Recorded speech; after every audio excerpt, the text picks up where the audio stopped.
Bien le bonjour tout le monde, nouvelle vidéo actualité sur le FC Barcelone. Il n'y a pas énormément de nouvelles, c'est plutôt des informations qui tournent en boucle. Et encore, j'ai fait en sorte de ne pas prendre les informations qu'on a trop vues ces derniers temps, qui sont trop revenues en boucle. Mais on a une petite nouveauté concernant l'international Adrien Rabiot ou encore Neves qui intéresse l'Arabie Saoudite. Ça c'est plutôt une bonne nouvelle, on va en discuter durant cette vidéo actualité. Prenez place, n'oubliez pas le petit abonnement, le petit like et on est parti sans plus tarder. Commençons directement par la meilleure nouvelle de la journée et ça concerne Ruben Neves. Signé Ruben Neves selon Luis Rojo est devenu compliqué. Al Hilal a fait une offre très importante pour le joueur qui envisage sérieusement l'offre. C'est tant mieux que le joueur envisage cette offre. Al Hilal de leur côté veulent le joueur et nous, les fans des Blaugrana, on veut aussi que le joueur signe là-bas. On va tous se transformer en fans d'Al Hilal. Je veux trop le voir moi du côté d'Al Hilal. En réalité, reprenons du sérieux pour ceux qui ne voulaient pas voir Ruben Neves du côté du FC Barcelone. Eh bien, c'est plutôt une très bonne nouvelle que le joueur hésite à aller du côté d'Al Hilal et surtout que Al Hilal fasse une énorme offre. Le staff du FC Barcelone va devoir se tourner vers d'autres options. On parle toujours des mêmes noms, Zubimendi, Kimmich. Maintenant qu'on a parlé du cas de Ruben Neves qui intéresse l'Arabie Saoudite, passons directement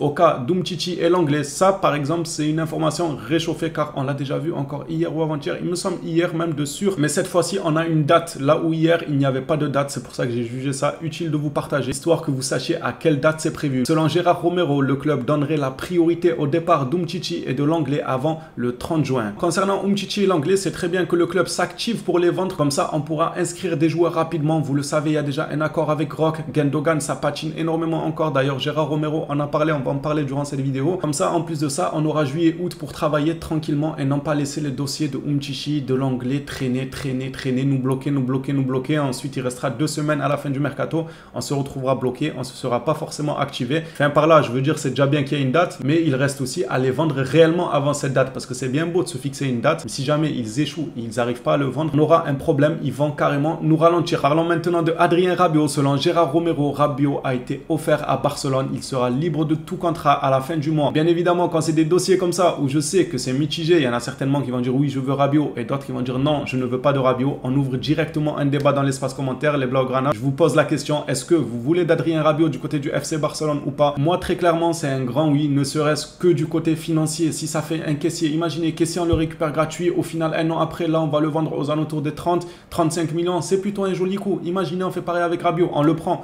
pour la rotation, bien évidemment. Il aura sa chance de prouver et venir titiller les titulaires pour essayer de leur prendre leur place. Ça le concernera à lui. Il aura qu'à bien travailler pour y arriver. Mais nous, le prendre gratuitement dans le cas où on a un milieu. J'ai vu même certains dire qu'on avait beaucoup de milieux. Je trouve que c'est une très belle connerie de dire ça. Avec tout ça, moi, Adrien Rabiot, gratuit, je le prends. C'est vrai que le joueur a des défauts de caractère, tout ça, mais on est le Barça. En général, on arrive un peu à calmer les joueurs voilà, qui sont tendus, qui ont un mauvais caractère. Rabiot, c'est sa maman qui fait énormément parler. Moi, Rabiot, gratuit, je le prends, ne serait-ce que pour le revendre 20, 25, 30 millions la saison prochaine.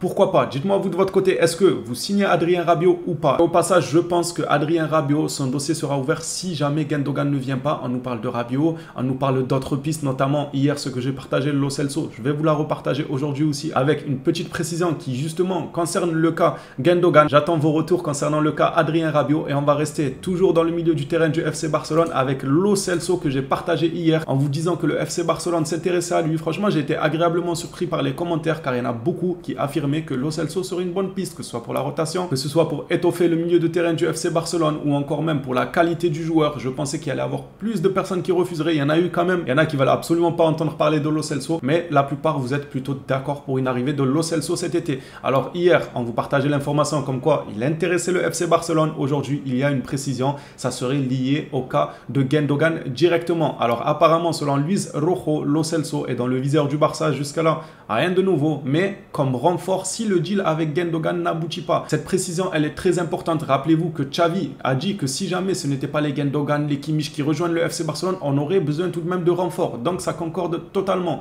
Si jamais Gundogan ne pourrait pas rejoindre le FC Barcelone, eh bien le plan B, entre guillemets, ça serait un Lo Celso. Encore et toujours au milieu de terrain, il faut dire que ça va être un énorme chantier pour les Blaugrana. Selon fan Javi Miguel, Palhinha et Luis Florentino, déjà, on va s'arrêter à cette information. Palhinha, je l'ai déjà vu jouer, il a l'air très prometteur. Luis Florentino, je ne connais pas du tout, je ne l'ai pas vu jouer, donc je ne sais pas ce qu'il vaut. Les propositions de Deco au poste de numéro 6, donc ces deux joueurs ont été proposés par Deco pour être les pivots du FC Barcelone, mais le club a rejeté ces propositions-là. Les propositions ont donc été rejetées par les coachs en raison du manque de garantie et du coût élevé. C'est vrai que j'ai vu Palhinha, ça parle de 50-60 millions. C'est vrai que c'est cher, mais le foot, il a tellement flambé. J'ai l'impression maintenant, tu fais 2-3 bons matchs, ça y est, on te cote à 60, 70 millions. C'est un truc de fou. Mais voilà ce qu'on sait à l'heure actuelle de ce fameux poste de milieu de terrain qui inquiète le FC Barcelone, que ce soit en pivot, que ce soit même plus haut sur le terrain. On rappelle que Xavi met la priorité sur le 6, mais il aimerait un 8 aussi. Un Gundogan, tout ça, ça ferait extrêmement plaisir et c'est même nécessaire selon moi et selon Xavi et le FC Barcelone pour le moment. À cette heure-là, les deux propositions de Deco ont été rejetées par le club, mais ce n'est pas définitif. Cela peut changer en cas d'échec dans le dossier Gundogan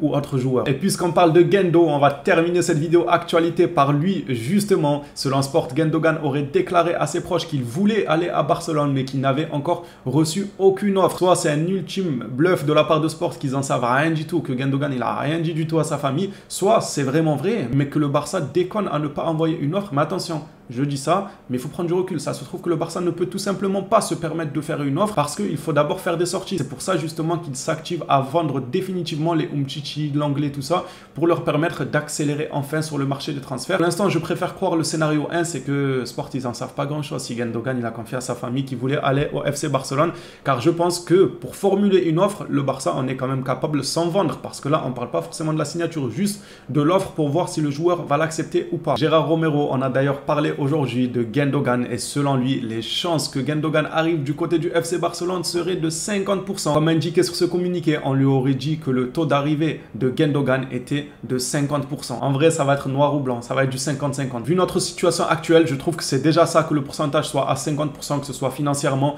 que ce soit même sportivement. Ok, on vient de gagner la Liga, mais là on parle d'un joueur qui vient de faire le triplé, qui sort d'une Ligue des Champions en étant tête d'affiche dans ces compétitions-là dans son club. C'est pas rien quoi, donc on n'est pas en très bonne posture. Avoir 50%, c'est déjà ça. J'espère qu'au fur et à mesure du temps, ces pourcentages grimperont et qu'on aura un peu plus de chances de le signer et qu'on finira bien sûr par le signer. Voilà les Blaugrana, cette vidéo actualité est terminée. N'hésitez pas à participer au débat dans les commentaires. J'ai hâte de vous lire comme d'habitude. On se revoit à la prochaine vidéo sur le FC Barcelone. D'ici là, prenez soin de vous les phénomènes.